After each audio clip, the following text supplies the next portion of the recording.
Ramu stood at the very edge of his parched field, feeling the sharp, cracked earth biting into his calloused feet. The sun beat down mercilessly on his small plot, the only patch of land he owned in this dusty, forgotten village. Beside him, his two oxen stood listless, their ribs showing clearly through thin hides. The village wells had run dry weeks ago, and the heavy silence of the drought hung like a shroud over the valley. While other farmers packed their meager belongings to flee toward the distant city, Ramu remained. He gripped his rusted plow with white knuckles, looking at his wife and children.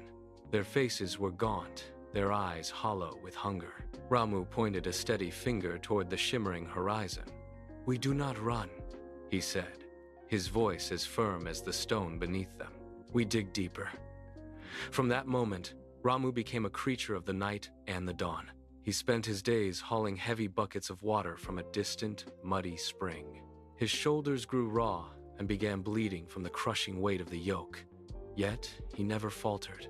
Every evening, he returned to the field to turn the stubborn, sun-baked soil. His fingers were raw and blistered, but his spirit remained unbroken as he fought against the dying land. He was a man possessed by a single, desperate hope. His neighbors watched from their shaded porches, whispering about his futility. They called him a fool, a man chasing ghosts in the dust. But Ramu did not look up. He worked until his muscles burned like fire and his vision blurred into a haze of sweat and dirt. Then, on one scorching afternoon, a government official arrived in the village, his jeep kicking up massive clouds of dust that choked the air. The official stopped at the edge of the village, scanning the barren, brown landscape until his eyes caught a sudden, impossible sliver of green. He walked toward the only field that showed signs of life. There, he found Ramu, knee-deep in the dirt, clearing stones from a small irrigation channel he had dug by hand. The official watched in silence as Ramu carefully tended to the few surviving stalks of grain, treating them like precious gold.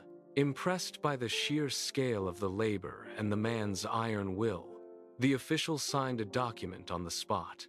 Within a week, the sound of an engine echoed through the valley. A truck arrived, delivering modern irrigation pumps, high-yield seeds, and a massive portable water tank. The tide had finally turned. The transformation was swift and miraculous. By the time the next harvest arrived, Ramu's field had become a shimmering sea of gold, dancing under the bright sun. The neighbors who had once mocked him now stood silently at his fence, their own fields empty and dead. But Ramu did not gloat.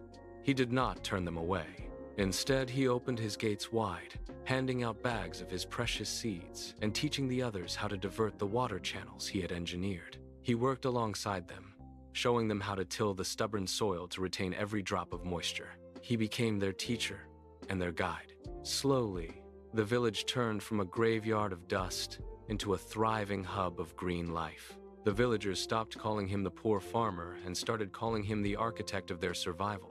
Ramu still wakes before the sun, his hands still calloused, his oxen still pulling the plow. But now, he never works alone.